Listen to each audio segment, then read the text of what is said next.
गुरु प्यारी साध संगत जी, प्रेम से कहना धन निरंकार जी। आशा करती हूँ सतगुरु माता जी की कृपा से आप सभी अच्छे होंगे। आज मैं आप सभी के लिए एक नई साखी लेकर आई हूँ। साध संगत जी, एक इंसान दूसरे इंसान के साथ चाहे कितने ही षड्यंत्र क्यों ना रच ले, लेकिन जो ये भगवान है ना, ये तो सबके साथ न्याय ही करते हैं। साखी का विषय यही है, चलिए सुनते हैं आज की ये साखी। साध संगत जी, सुबह सवेरे सलोनी ने अपनी सास को चाय दी। तभी दरवाजे पर दस्तक हुई। उसने जाकर दरवाज़ा खोला तो सामने एक बूढ़ी भिखारन खड़ी थी। वो अक्सर सलोनी के घर पर आ जाया करती थी और सलोनी भी उस बूढ़ी भिखारिन को कुछ न कुछ दे दिया करती थी।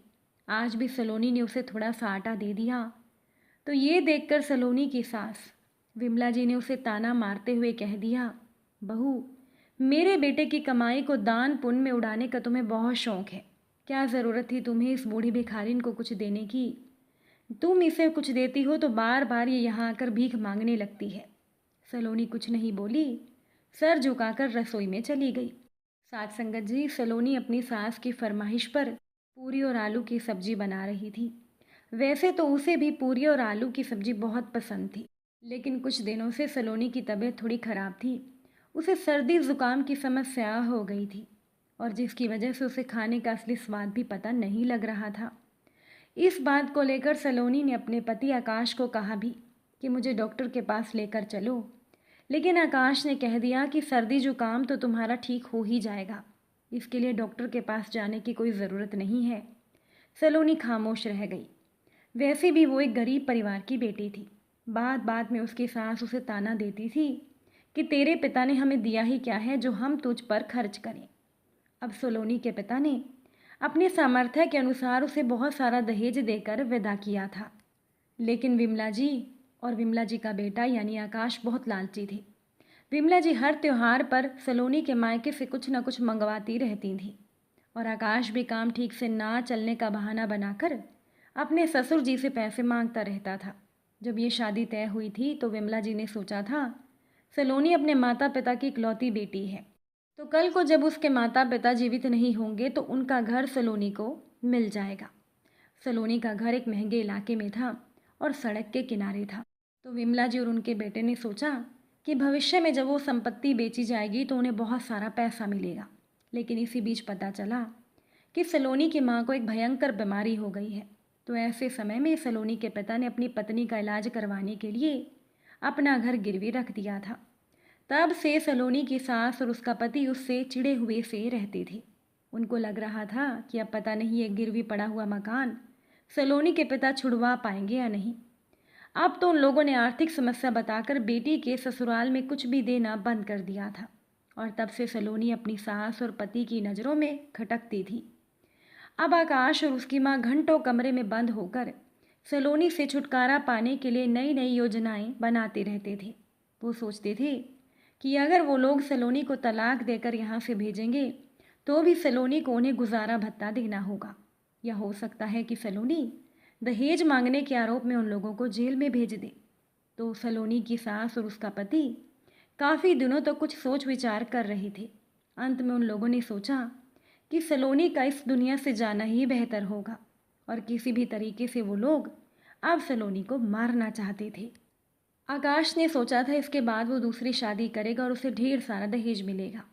आकाश भी अब अपनी पत्नी से ऊब चुका था। साथ संगत जी, जो लालची लोग होते हैं वो मुश्किल वक्त में सबसे पहले साथ छोड़कर भाग खड़े होते हैं। सलोनी को पता नहीं था कि उसके खिलाफ क्या योजना बनाई जा रही है। सलोनी हमेशा अपनी सास की सेवा करके उनका दिल जीतने की कोशिश किया करती थी और अपने पति की भी हर एक बात को वो आंखें बंद करके मान लेती थी ताकि उसकी सास और उसका पति उससे खुश रहें। वो रुपयों की भरपाई अपने व्यवहार से कर लेना चाहती थी, लेकिन कुछ लोगों को व्यवहार नहीं पैसे ही प्यारे होते हैं।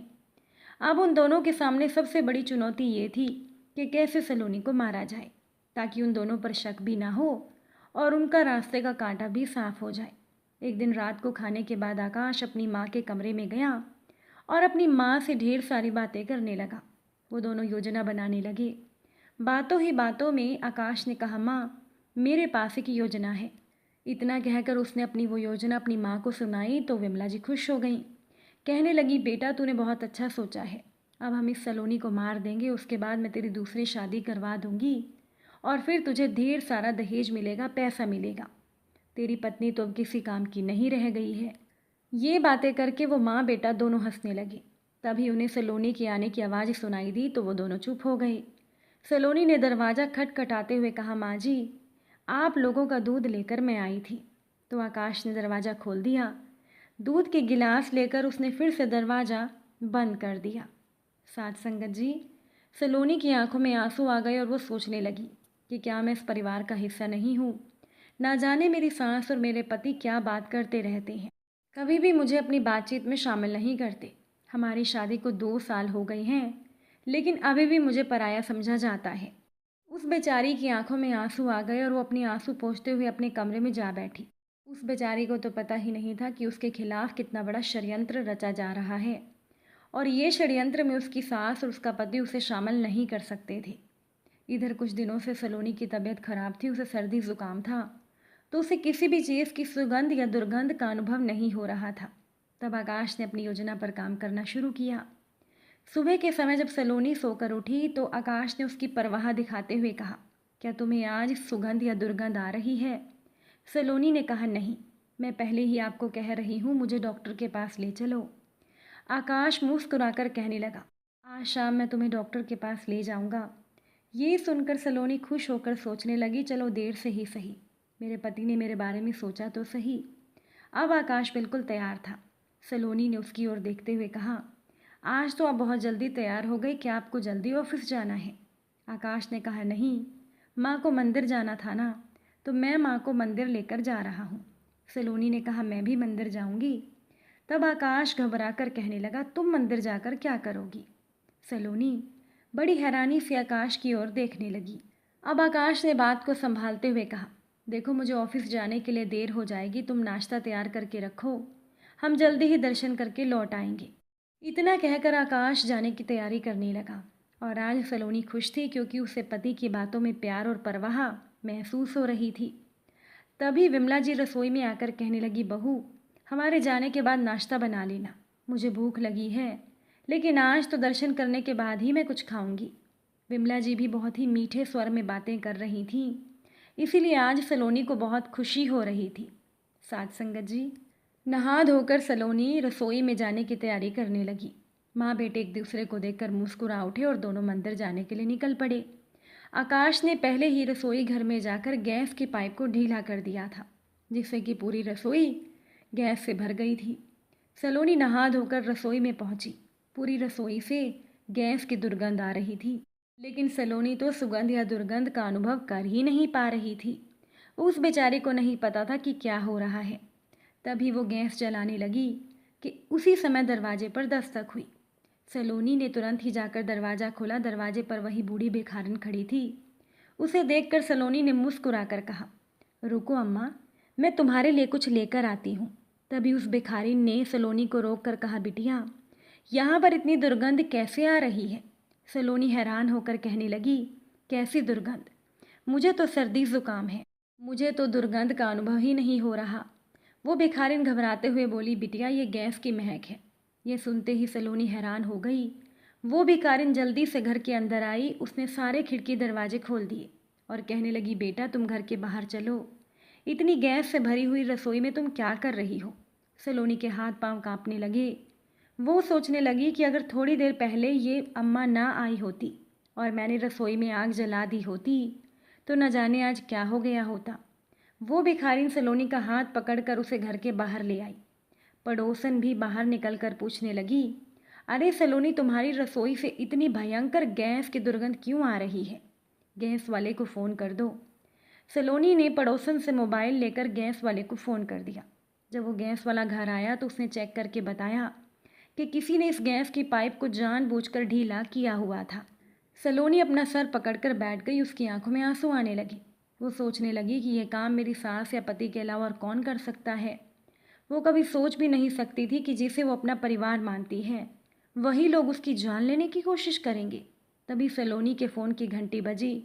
उसने फ़ोन उठाया तो हॉस्पिटल से फ़ोन था और फ़ोन पर उसे जो खबर मिली उसे सुनकर तो सलोनी के पाँवों के नीचे से ज़मीन ही निकल गई।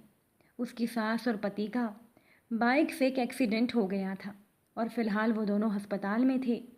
सलोनी एक पड़ोसन की मदद से अस्पताल पहुंची।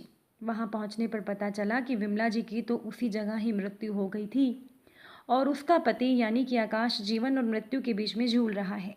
सलोनी परेशान हो गई। डॉक्टर आकाश का इलाज कर रहे थे लेकिन उसकी हालत बहुत ही नाजुक थी।